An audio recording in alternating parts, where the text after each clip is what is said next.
Innal hamdalillah nahmaduhu wa nasta'inuhu wa nastaghfiruh wa na'udzu billahi min shururi anfusina wa min sayyiati a'malina may yahdihillahu fala mudilla lahu wa may yudlil fala hadiya lahu wa ashhadu an la ilaha illallah wahdahu la sharika lahu وأشهد أن محمدا عبده ورسوله أما بعد Jamaah salat Jumat yang berbahagia di dalam hidayah dan rahmat Allah Jalla Dzikruhu. Di dalam sebuah hadis yang dikeluarkan oleh Al-Imam Al-Bukhari dan juga bersama imam ahli hadis yang lainnya, terdapat kisah atau kejadian yang sangat menarik yang menjadi pelajaran yang sangat berharga bagi kita umat Islam yang harus memadukan antara ilmu dan semangat.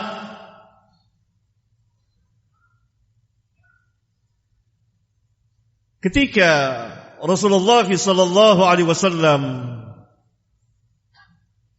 sedang salat berjamaah mengimami para sahabat, tiba-tiba masuk ke dalam masjid seorang sahabat yang bernama Abu Bakrah, bukan Abu Bakrin, Abu Bakrah. Dia masuk, datang ke masjid dengan tergesa-gesa, cepat-cepat, dan napasnya terengah-engah. Lalu dia ruku sebelum sampai ke saf. Kemudian dia berjalan ke shaf. Perbuatan dia menimbulkan suara yang berisik.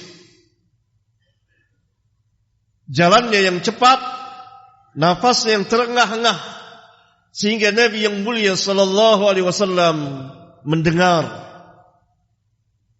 suara berisik itu. Selesai salat, Nabi sallallahu alaihi wasallam bertanya, siapa yang tadi berjalan dengan tergesa-gesa, yakni sehingga menimbulkan suara berisik dengan nafasnya yang terengah-engah?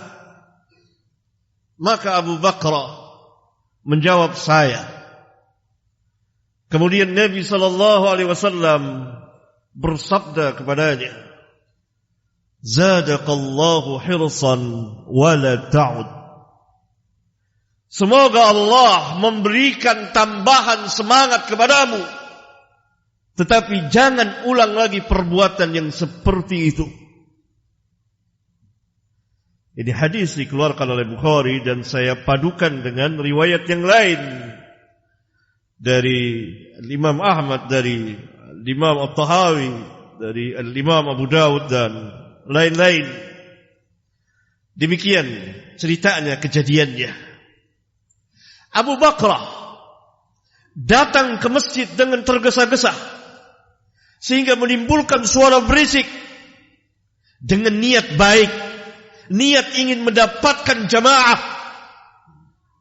Tetapi niat baik saja, semangat yang besar dalam Islam tidak cukup. Harus dimulai dengan ilmu. Perbuatannya salah, tetapi niatnya baik, semangatnya besar.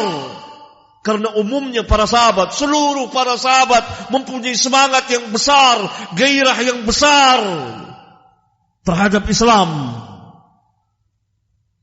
Nabi SAW mentarbiyah mereka, mendidik mereka, dan mentasfiyah mereka, membersihkan hal-hal yang tidak baik. Karena itu Nabi SAW, semangat itu diperlukan. Semangat itu sangat diperlukan. Niat yang baik tentu. Tetapi harus dimulai dengan ilmu. Tanpa ilmu, tanpa bimbingan sunnah Nabi SAW, tidak ada artinya niat yang baik, tidak ada artinya semangat, bahkan dapat memudaratkan dirinya, dapat membahayakan orang lain, dapat merusak citra Islam itu sendiri. Nabi SAW mendoakan, Zadakallahu hirsan. Kiranya Allah memberikan tambahan semangat kepadamu. Semangat terhadap Islam diperlukan. Kecintaan kepada Islam, kita membesarkan Islam. Islam adalah segala-galanya. Islam adalah agama yang hak. Islam adalah agama yang sah di sisi Allah. Tetapi kita umat Islam harus berilmu. Kalau tidak, tindakan kita, perkataan kita, perbuatan kita, dakwah kita salah. Nabi mengatakan, wala ta'ud. Jangan ulang lagi perbuatan seperti itu. Yani engkau datang tergesa-gesa, datangi tempat salat, kata Nabi dalam hadis yang lain yang dikeluarkan oleh Bukhari dan Muslim, dengan sakinah, sakinah wal waqar. Sakinah wal waqar, tenang dan terhormat. Apa yang kau dapati dari salatnya imam, kerjakan, dan yang tertinggal sempurnakan setelah imam salam. أقول قولي هذا وأستغفر الله لي ولكم.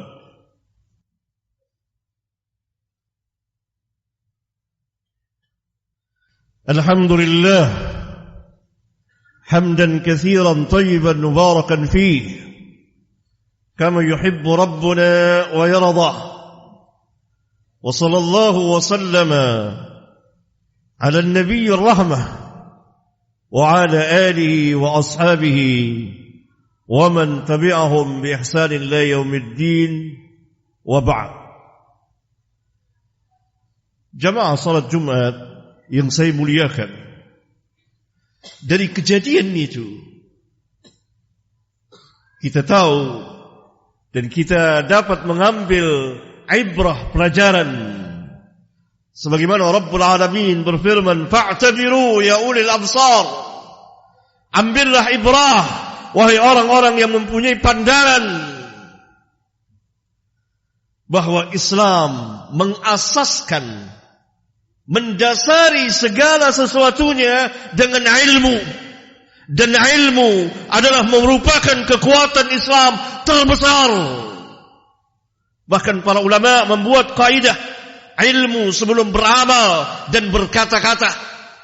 Maka kaum muslimin, apabila mereka ingin jaya, apabila mereka ingin menang, apabila mereka ingin hidup terhormat, maka mereka harus berilmu, mereka harus belajar, mereka harus paham tentang agama, baik untuk dirinya dan keluarganya. Karena Rabbuna Azza wa Jalla mengatakan, ku anfusakum wa ahlikum nara.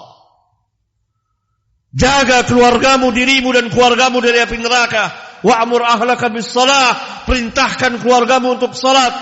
Wa anzir ashirataka al-aqrabin, peringati keluarga yang dekat. Beri peringatan kepada keluarga yang dekat. Kata Nabi sallallahu alaihi wasallam dalam hadis sahih riwayat Bukhari dan Muslim, war rajulu ra'in fi ahlihi wa huwa mas'ulun an ra'iyatihi. Seorang suami, seorang bapa pemimpin di rumah tangganya, dan dia nanti akan ditanya tentang kepemimpinannya. Ilmu, ikhwan, ilmu. Ini kekuatan Islam yang besar. Maka jadilah para sahabat sebagaimana yang dikatakan Allah dalam Al-Quran, dalam surat Muhammad, utul ilm. Orang-orang yang diberi ilmu, disaksikan langsung oleh Rabbul Alamin bahwa para sahabat ridwanullah alaihim jami'an adalah orang-orang yang berilmu. Maka cara beragama mereka yang wajib kita ikuti. Kalau tidak, maka kita akan terombang-ambing di dalam kesesatan. Allah Subhanahu wa taala berfirman, "Wa may yushaqiqir rasul min ba'di ma tabayyana lahu al-huda wa yattabi' ghayra sabilil mu'minin nuwallihi ma tawalla wa nuslihi jahannam wa sa'at masira." Barang siapa yang memusuhi Rasul, yang menentang Rasul, sesudah nyata baginya kebenaran, al-hidayah, tidak cukup sampai di situ. Rabbuna Allah Azza wa Jalla menambahkan, dan dia mengikuti selain perjalanan orang-orang mukminin. Sabilil mu'minin adalah para sahabat ridwanullah alaihim jami'an. Barang siapa yang menyimpang perjalanan kehidupan keagamaannya, keyakinannya, perkataannya, perbuatannya, dakwahnya, dan pemahamannya dari manhaj cara beragama para sahabat, maka Rabbuna ancam dia, nuwalli ma tawalla. Kami akan palingkan dia kemana dia berpaling, kami akan sesatkan dia kemana dia tersesat. Wa nuslihi jahannam wa sa'at masira. Terancam masuk neraka. Semoga khutbah saya ini bermanfaat bagi khatib dan jamaah sekalian. Allahumma ighfir lil mu'minina wal mu'minat wal muslimina wal muslimat al ahya'i minhum wal amwat. Rabbana atina fid dunya hasanah wa fil akhirati hasanah wa qina adzaban nar.